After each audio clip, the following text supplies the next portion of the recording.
Hoje nós vamos falar sobre um assunto que muitas mulheres adoram, vocês vão concordar comigo, vamos falar de compras, principalmente quando tem uma promoçãozinha, né? A gente conversa aqui no estúdio com Lígia Guerra. Bom dia, Lígia. Bom dia, Gisele. Não sei quanto a você, mas olha, muitas mulheres realmente gostam desse assunto, principalmente quando é liquidação. E a pergunta é, dá para resistir?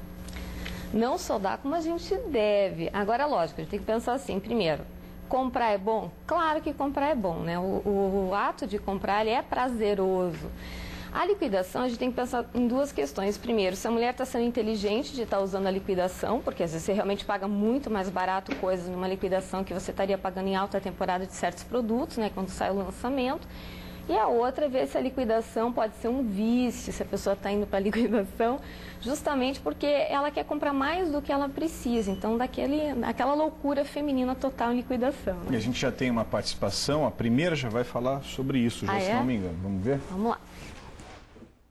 Eu só gasto porque tá barato. Eu não tô precisando, mas eu gasto porque tá barato. Promoção? Promoção é uma loucura mesmo, porque se tá R$20, poxa, quando que vai estar R$20 de novo, né? Acho que é isso que passa na mente de qualquer mulher. E tem aquela também que não aproveitei aquela só porque não deu, não tive tempo, não é por questão financeira, né? Eu entendo que a propaganda, ela não vem para trabalhar com a nossa questão intelectual, ela vem para trabalhar com a nossa questão emocional. Ela promete coisas subliminares. Você pode ver em comerciais que normalmente as mulheres estão com cabelos lindos, os homens, quando fazem propaganda de carro, aparecem mulheres lindas que dão um ar de que, se você tiver esse carro, né? Invariavelmente você também possa vir a ter essa mulher. Agora, o que ela falou ali me chamou muito a atenção, porque é a questão de eu nem sempre estar precisando e comprar. Daí a gente entra numa questão que é a compulsão por compras, que é a famosa chamada oniomania. Ou seja, a pessoa muitas vezes começa a se colocar em situações muito difíceis no cotidiano dela. Então ela tem lá 10 pares de sapatos super parecidos em casa, compra mais 5, né? Ela já tem determinado número de vestidos, compra mais vestidos. Então, o que acontece? A pessoa sente um poder na hora da compra, isso é meu. Chega em casa, ela começa então a apresentar sintomas psicológicos, ela começa a ter culpa, ela começa a repensar por que eu comprei, eu não precisava desse produto, ela começa a estourar o cartão de crédito, o cheque especial, gastar 5, 6, 10 vezes mais do que deveria.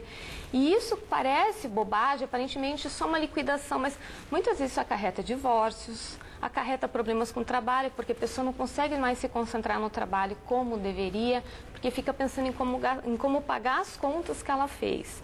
Ou seja, a vida social dela passa a ter um reflexo negativo também. Tem cura? Eu diria sim, sabe, Gisele? É bem interessante isso que você está perguntando. É como um outro vício qualquer. É como o jogo, é como o álcool, é uma compulsão, é um vício. O que a pessoa vai ter que ter? Ela vai ter que ter uma reeducação comportamental.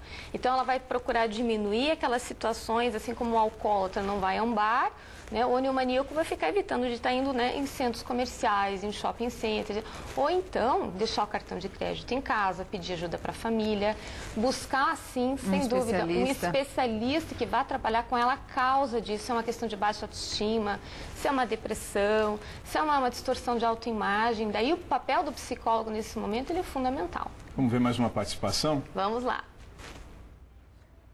Como administrar a parte da finança com as crianças, né? Sempre acabo cedendo às vontades delas. Bom, agora essa opinião, essa dúvida dá um outro viés para a nossa conversa aqui, né, Lígia? Você falou de um problema psicológico, enfim, de um comportamento que se torna até um distúrbio. Os pais têm que se preocupar com isso desde a infância, para que a criança não tenha uma predisposição a esse problema depois. Sem dúvida. Uma grande dica para os pais eles pensarem da seguinte forma, né?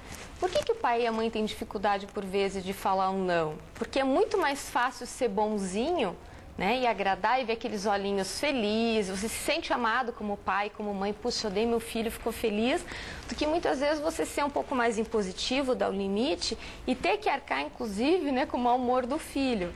Então, a primeira questão, o pai e a mãe, eles têm que trabalhar em si próprios, em si mesmos, esse modelo aí, né, de educação e ver como eles mesmos estão usando, então, o dinheiro.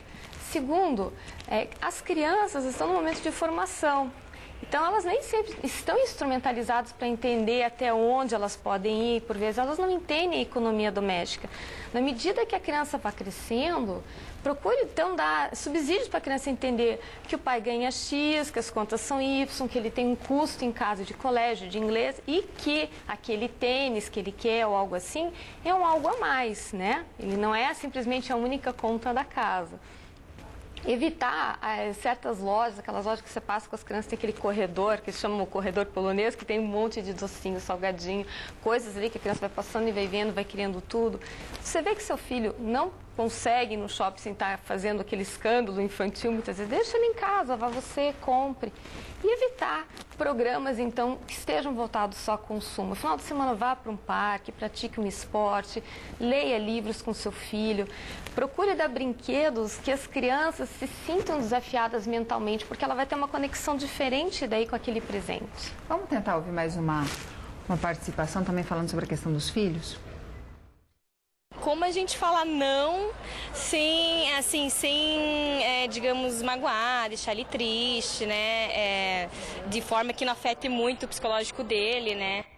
Tem muitos pais, inclusive, que amortizam um pouco da culpa de ter pouco tempo para os filhos com o presente material, né? Claro, e é uma culpa que a gente percebe que é cada vez maior, porque as mães, principalmente, sentem muito isso, né?